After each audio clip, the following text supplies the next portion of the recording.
Welcome back. We're going to be talking about some things that you may have missed in the Pokemon Legends ZA trailer. Alright, so please consider subscribing or leaving a like and or comment, and let's begin.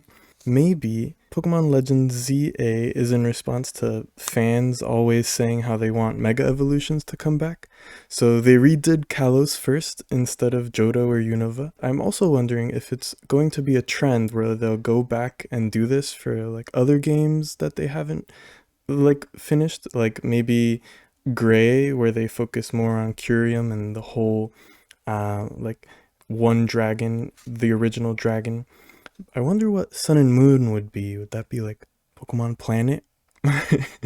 Also, why are there so many unknown in the trailer? Was that like a hint towards a Johto game coming soon? I feel like it was very heavily teased. Maybe they do something where like Pokemon Legends is released in the coming January of 2025, and then a month later is Pokemon Presents again for the annual Pokemon Day, and then they release like the next games of Johto or Unova or whatever they surprise us with next. Apparently, the unknown were also just scrambled and actually spell out Pokemon Presents and See You question mark, which I think also helps to tease the Johto games because the unknown have a very heavy presence in those. I think AZ will probably also show up since he's immortal, just like Kagita, so he's probably still alive during the events of this game. He might play a similar role that Kagita played in Legends Arceus, where he's kind of guiding the player with things, or he even has like a much larger presence. The title of the game is also just AZ backwards. ZA is maybe a sign that he'll play a major part in there too. I see a lot of people saying that the trailer looks like it's going to be set in the future, but I actually think that the trailer kind of takes place within an architect's portfolio. So those blue lines and the blue background isn't supposed to be really that it's futuristic. It's more so supposed to give you the illusion that you're inside the blueprints, walking like through the blueprints of the city. I think that also means they're emphasizing the development plan aspect of it, and maybe that means they'll introduce some kind of like city building aspect of the game. They did mention that it's going to be a very ambitious project, so that would be really interesting to see. Kalos is based off France, and which in history has had a lot of wars with or just has had wars in general with Britain and Spain. Spain is directly adjacent to France, so maybe there's a chance we get to see one of those regions or influences of those two regions within this game.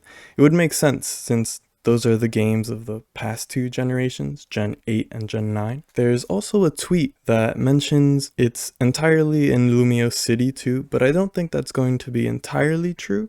But it could be, I could be wrong. Unless they do some kind of like GTA or Cyberpunk or Spider-Man kind of environment where the whole map is a huge and expansive city. So there's this zoomed out map image that you can see in the trailer, and it might be a hint to the in-game map.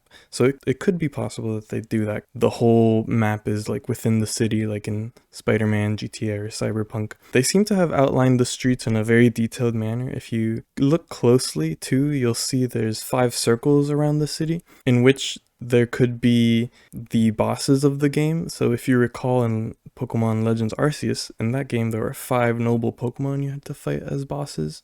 And so here, those 5 locations could be those those big boss events where something happens. Maybe these are areas that have yet to be secured for development or something because of like a rampaging Pokemon. That would be really cool to see. I also saw someone point out that in Lumios, in X and Y, there's various exits and entrances, whereas the map in the trailer only has one entrance.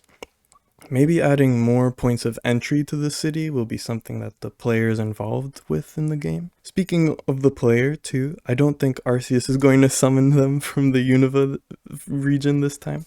I think this time we get to play as someone in the current time period. Or maybe, who knows, maybe they will get pulled away from modern times again, and maybe we'll also see characters who have also been pulled from modern times directly, just like Ingo was from in Pokemon Legends Arceus. For returning Pokemon, we're probably going to get all of the Gen 6 Pokemon from Kalos, as well as the Pokemon shown in the trailer, which will be returning. I think it's also safe to assume that any Pokemon that got Mega Evolutions in Oraz will also be returning, since they heavily hinted at Mega Evolutions returning with the whole Mega Evolution symbol popping up at the end. I think that we're also probably going to encounter Kalos forms, since regional forms weren't something that had been introduced until like the Alola region. And then when they redid Sinnoh or Hisui, they brought those regional forms there too. And so I think that they'll probably bring back, or they'll probably like retroactively also add Kalos forms to this game too, right? If Galar and Paldea can have regional forms, and they're countries that are super close to France or Kalos, then I think it's fair to suspect that like Kalos has its own regional forms too. I've noticed Pokemon likes to test things in small doses before turning the mechanic into something huge. For example, in the wild area or the Isle of Armor or Crown Tundra, we get to experience Pokemon in the wild instead of running into the tall grass. Then they extended this into a whole game for Pokemon Legends Arceus and for Scarlet and Violet, and it was awesome. And so what I'm saying is Pokemon recently gave us a small dose of playing as Pokemon in the DLC of Scarlet and Violet with the Synchro Machine, and I believe that there's a good chance that they might let us play as Pokemon again in Pokemon Legends ZA. Could be, could be. Everything's up in the air since we don't have the official any gameplay footage yet or anything.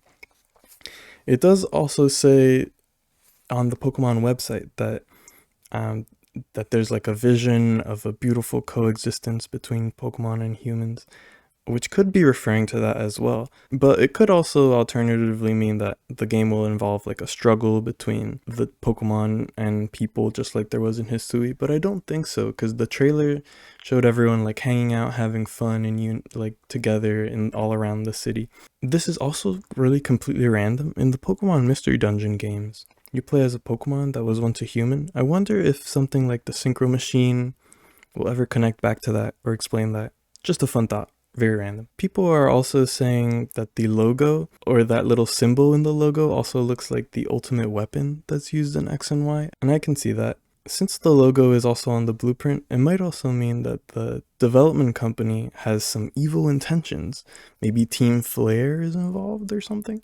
Or maybe it's a Team Galactic situation where Team Flare is involved and they were the good guys in ancient times, something like that. A nice little twist like they did in Legends Arceus. People are also pointing out that the color of the Pokemon logo or the Pokemon text matches closely to Magearna's pinkish metal color scheme. So that'd be interesting to see. Maybe she also plays like a bigger role in this, since it is kind of like, you know, city development or in the more industrial revolution era of things.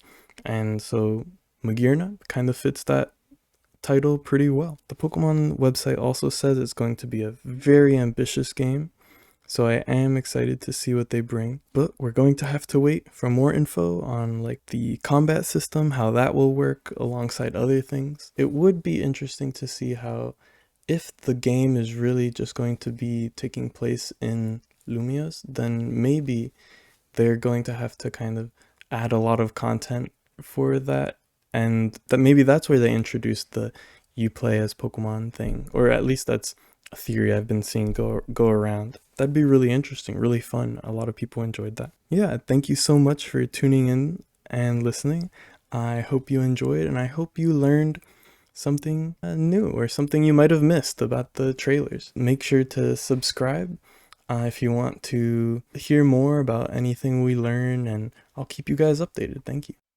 Have a beautiful day and stay awesome.